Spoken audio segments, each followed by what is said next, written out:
Hello and welcome to another edition of Currently in Quincy. I'm Joe Catalano. On today's program, we will learn about some affordable housing apartments that are available here in Quincy. First, though, we check out the news for you. Quincy's new health commissioner is settling into his new position. Marley Castley was appointed by Mayor Thomas Koch recently to fill the commissioner's seat after former Commissioner Ruth Jones retired last year after over 20 years of service to the city. Castley has been a sanitary inspector with the Quincy Health Department for almost 3 years. Prior to that, he was a pharmacy technician at CVS in Hingham, a manager at the South Shore YMCA, and an inspector with the Brookline Health Department. Castley holds a master's degree in public health from the Massachusetts College of Pharmacy and Health Sciences, is a graduate of Curry College, and a graduate of the Quincy High class of 2013. The mayor also says Castley is the first Albanian American department head in the city's history. Well, candidates are lining up for this year's Quincy city election. At last check, 16 people had taken out nomination papers to run for office this year. City councilors Dave McCarthy, Anthony Andronico, Ian Kane, Charles Phelan, and William Harris. John Rodefell and at-large councilor Noel DeBona all took out papers for at-large council seat recently. And Steve Perdios and Georgette Theophilus are also running for the Ward 2 council seat.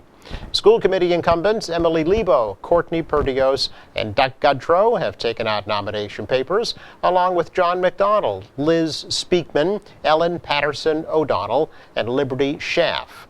Now, a preliminary election would be held on September 14th if needed, but the final election on November 2nd. There is no mayoral race in Quincy this year. Month of May is Asian American and Pacific Islander Heritage Month, and here in Quincy, officials are encouraging people to support Asian-owned businesses. Last Thursday, House Speaker Ram Mariano and State Representative Jackie Chan of Quincy visited South Cove Manor Nursing Home, Lux Dental, and Cam Man Market. Chan said that Asian-owned businesses have been disproportionately hurt by anti-Asian sentiment due to the pandemic. Yeah, the Asian community has seen the impact before, actually in the state of emergency starting January, with people shutting businesses. There was some verbal harassment. There has been some instances of physical altercations here in Massachusetts, but they've been relatively small compared to New York and LA and San Francisco. But I mean, obviously, Atlanta shootings sent shockwaves nationally and globally to Asian Americans regarding what's going on and the negative impact of COVID-19 that has on us regarding public perception and how basically wrong the public perception is.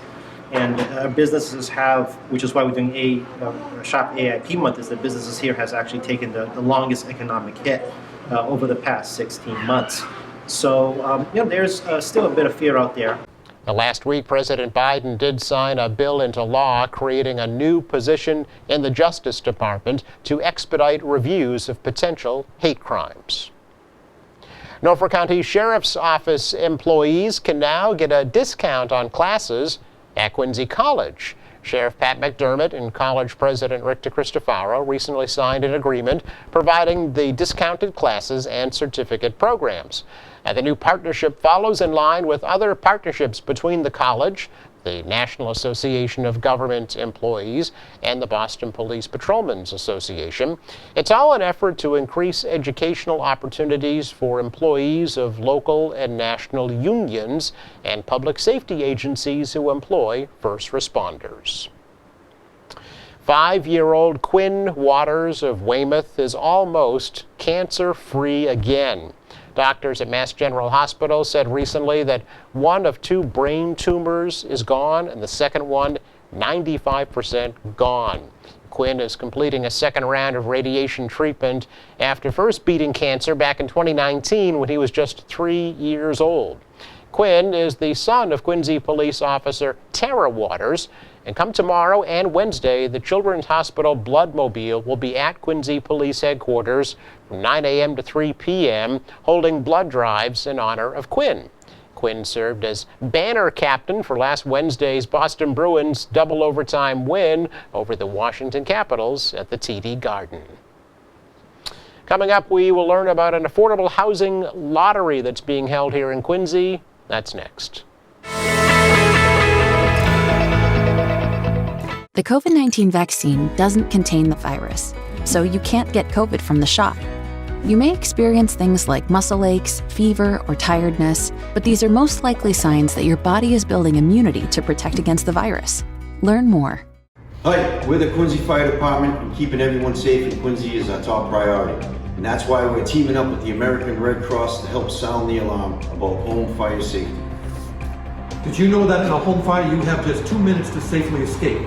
That's important to remember because home fires claim 7 lives every day across our country. You can help change that. Please join the Quincy Fire Department and the American Red Cross in ending home fire tragedies by taking 2 simple steps. Step 1, practice your 2-minute escape drill. Step 2, test your smoke and carbon monoxide alarms monthly. You can find more fire safety information by visiting soundthealarm.org and pledge to prepare your family against home fires. Quincy residents can call 1-800-564-1234 to receive free smoke and carbon monoxide alarms that will be installed by Quincy firefighters starting this month. Thank you for joining the Quincy Fire Department and the American Red Cross in this life-saving mission to keep Quincy safe. I believe that anybody can turn their life around. They just gotta wanna, and they gotta have some belief.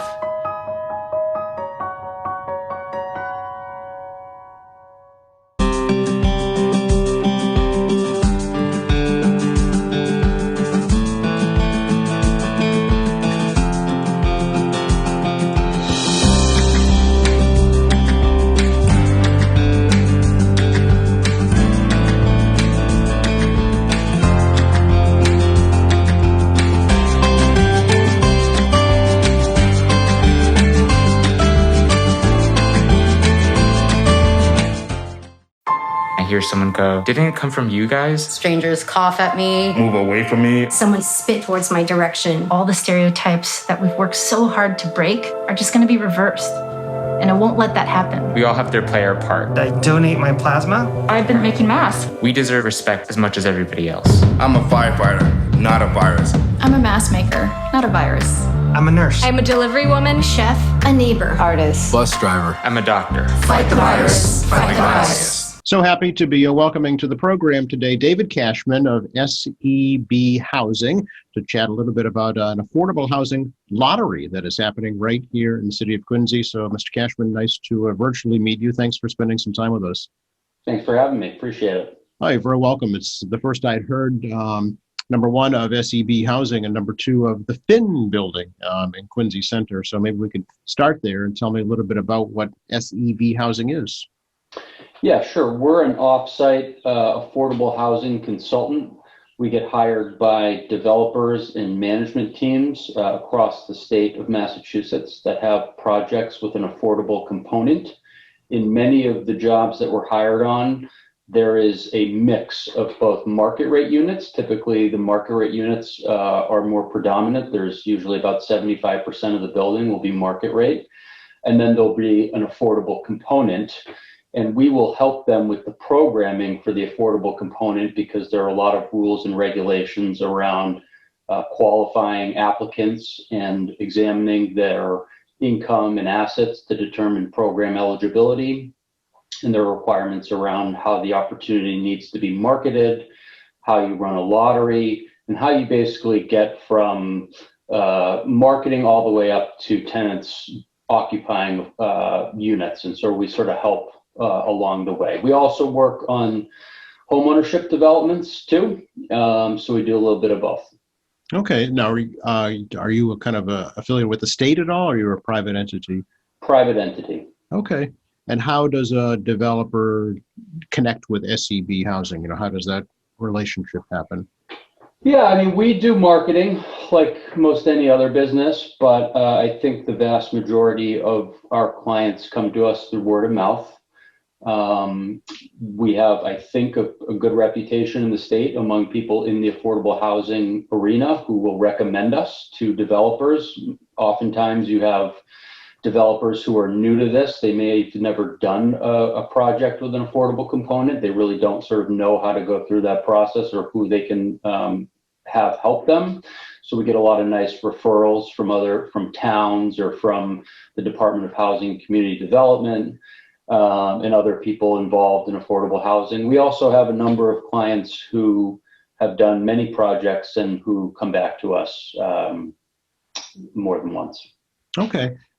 So the Finn building, which developer are you working with for that here in Quincy?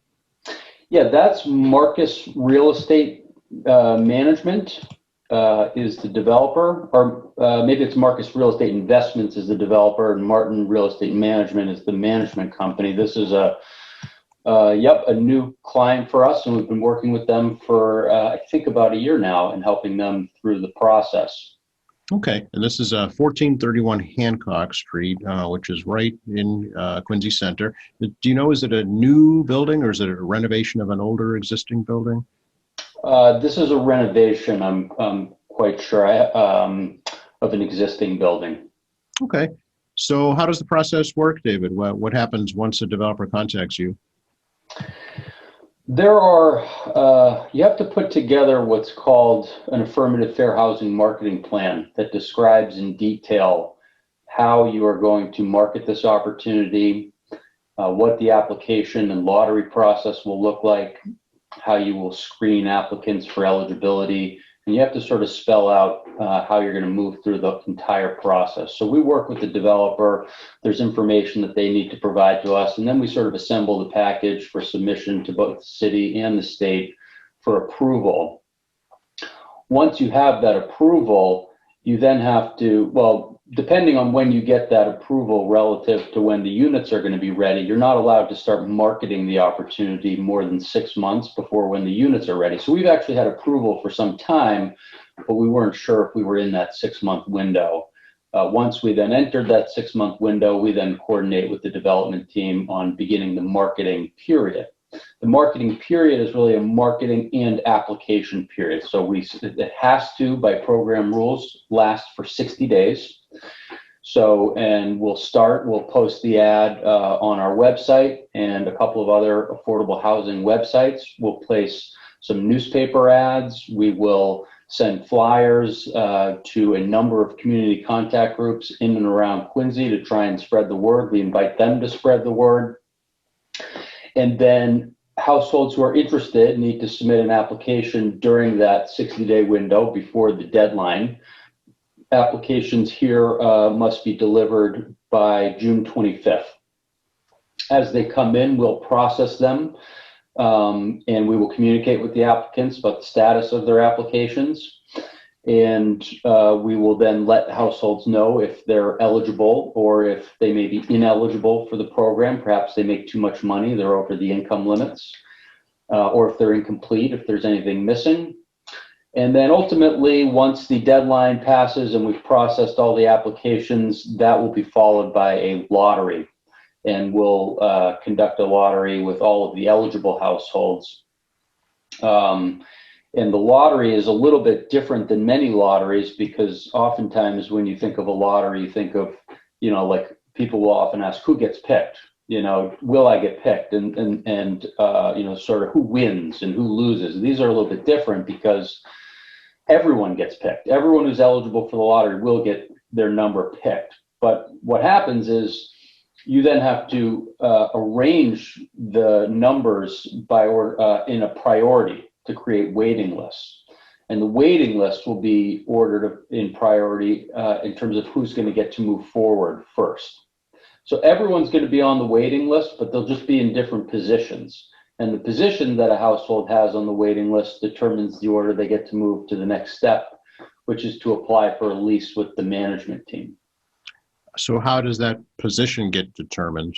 It gets determined by a number of factors, although for this development, probably not as many. Oftentimes, so one of the factors is where do you get picked? So that's sort of obvious. Getting picked first is better than getting picked last, right? So where you get picked in the order is relevant. A household size for many lotteries is also a very relevant factor, because the program requires that we give priority to larger households for larger units, right? So, a one-person household could apply for a 3-bedroom unit, but even if they're picked first, they're going to get skipped over by 5-person households who need all 3 bedrooms. That's actually not applicable in this lottery, so I shouldn't confuse things, because here you only have studio units and 1-bedroom units. So household size actually doesn't really matter. What's ultimately going to matter is where a household gets picked in the lottery drawing. Do they qualify for local preference or not? Oh, so Quincy residents will get preference in this case? For some of the units, for 11 of the units, yep. So for half of them, okay. For half of them, yes. So for 11 of the 1-bedroom units, having local preference will give a household priority as contrasted to a household who doesn't have it. There's also a 1-bedroom unit that has features built out for persons with mobility impairments, and any household who needs those features will get priority on that list as compared to households who don't. Okay. So is it basically first come, first serve when it comes to who gets, the position of the pick, if you will?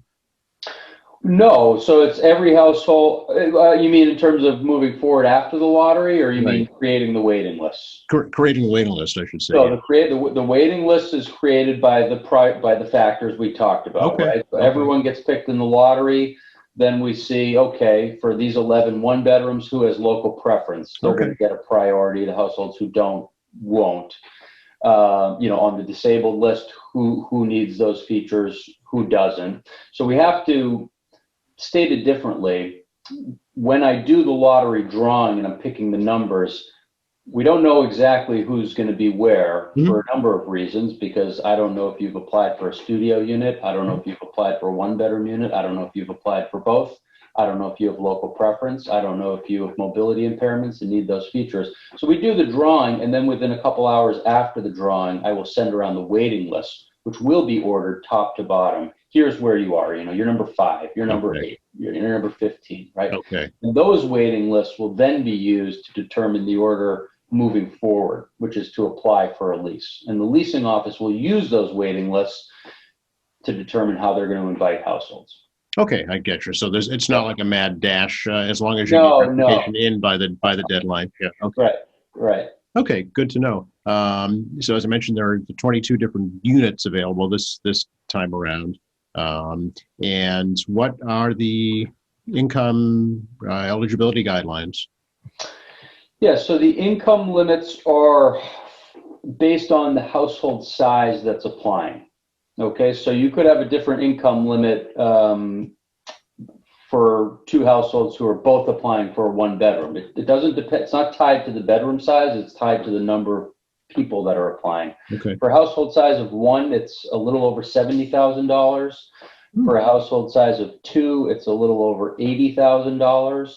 And for a household size of 3, it's a little over $90,000. Okay, those are pretty generous. Are those set by the state? Yeah, so those are set actually by HUD.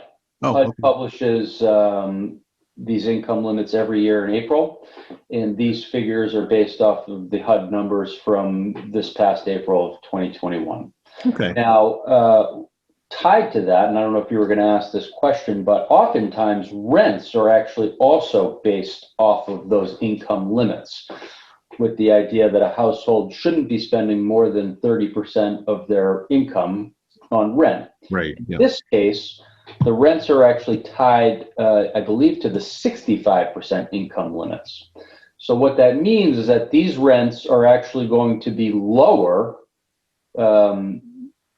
quite a bit lower than other similar affordable housing projects, which also means there's this greater sort of window of eligibility where households, they can make up to this amount, but the rent is based off of a lower income tier. Okay. It should make them more affordable even than other affordable housing opportunities. Yeah. Okay. And that's unique to this Finn building property then, is it? There are other developments, but it's the exception, not the rule. Okay. What are the rents? The rents are $1,334 for a studio unit and $1,409 for a 1-bedroom unit. Okay. All right. And again, with those income guidelines in place. So yeah, that is certainly is affordable, especially here in Quincy these days, the way things are going in the real estate market. Yeah. Yeah. Now, it may be useful to note as well that, in this program, households, and this does not apply to anyone who has a voucher. So what I'm about to say, anyone with a voucher can disregard. Voucher holders can use their vouchers, assuming their authority says it's okay. But aside from that, households who are going to be paying the rent do need to show that they have enough income to support the rent. Okay. So a way to think about it is that this program sort of caters to a slice of the population, a window. You make under this amount, this is the ceiling, you have to make less, but you make enough that you can demonstrate that to the leasing office that you're actually going to be able to pay your rent. Okay. And so this is not a program requirement, it's a management team requirement. Gotcha. Because they want to make sure that the people will be able to afford the rent. So now that is based on the unit size that you're applying for.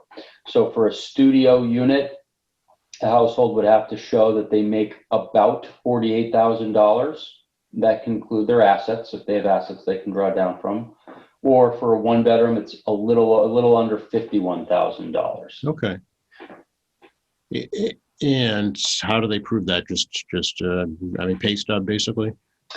Yeah, I mean, well, so for SEB, when a household is submitting a program application, we have to do a pretty thorough review of their income and assets. So we're looking at bank statements, we're looking at taxes, 1099s, W-2s, pay stubs, all of those things. Okay. A management team, but we're not doing a lease screening. We're not a management team. We're a program screener. Mm-hmm. So when we say a household's eligible for the lottery, we're saying they're eligible for the program. The leasing office may look at those same documents. They may look at fewer. They may look at them a little differently.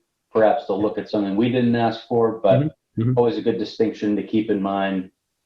A household could be program eligible, but not lease eligible, or vice versa, but you have to be both. Yeah. Now, are there any time limits on the lease, once it is approved, or is it just at the discretion of the management?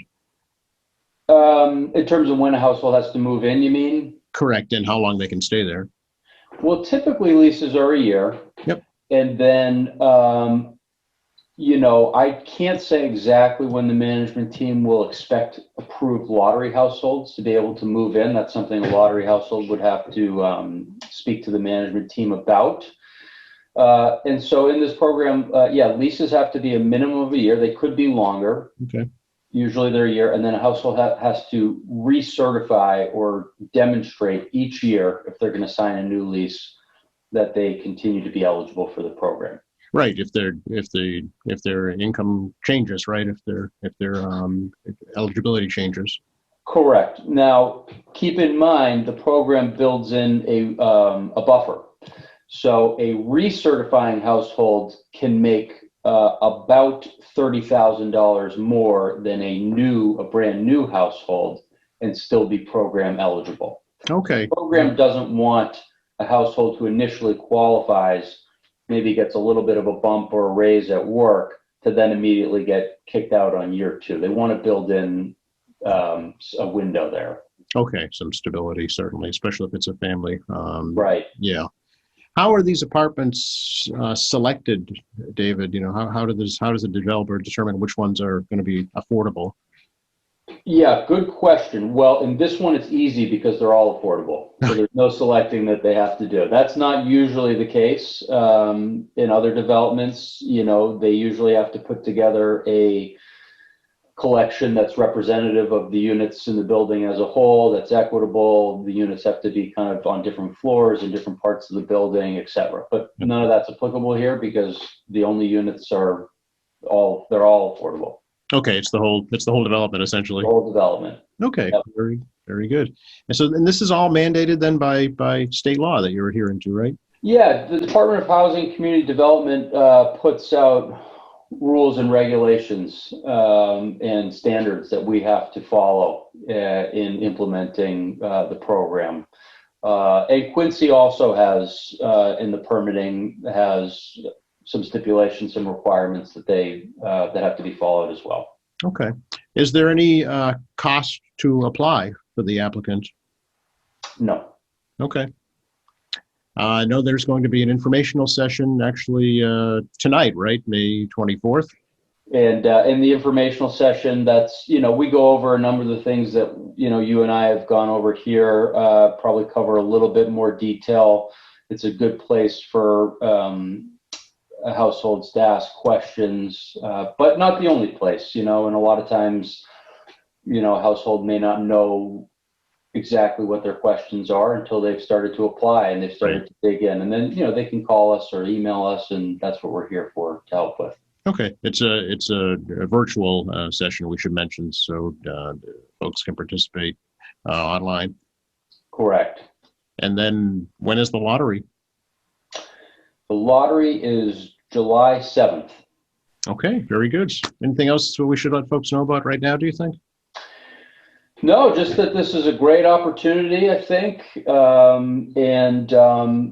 don't even have to, for the lottery, you don't have to submit all of your income and asset documentation. So getting into the lottery is a little bit easier than some of the other lotteries we run. But eventually, households moving forward will have to submit all of those documents to demonstrate their program eligibility. But just to get into the lottery, you fill out the application. You don't have to submit all of the supporting documentation, and hopefully that's shouldn't take too long. And then you can see where you land in the lottery results. And this is a great opportunity, and we hope that a lot of households will apply.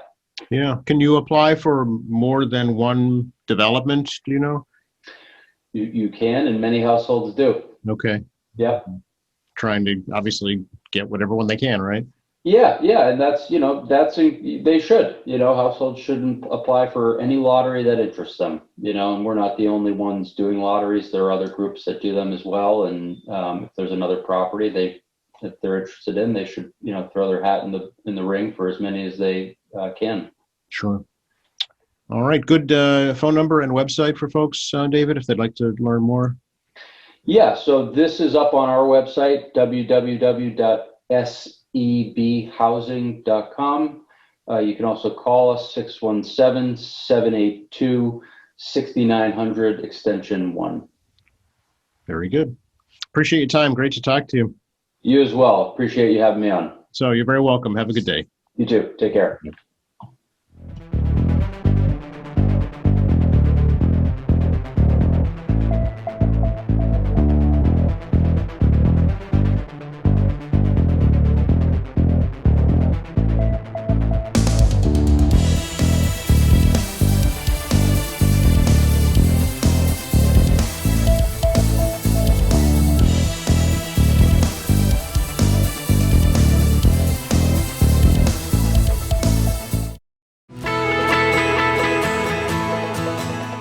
Special thank you to David Cashman for joining us today. Thank you to our crew, and thank you for watching. And a reminder, please visit our website at qatv.org.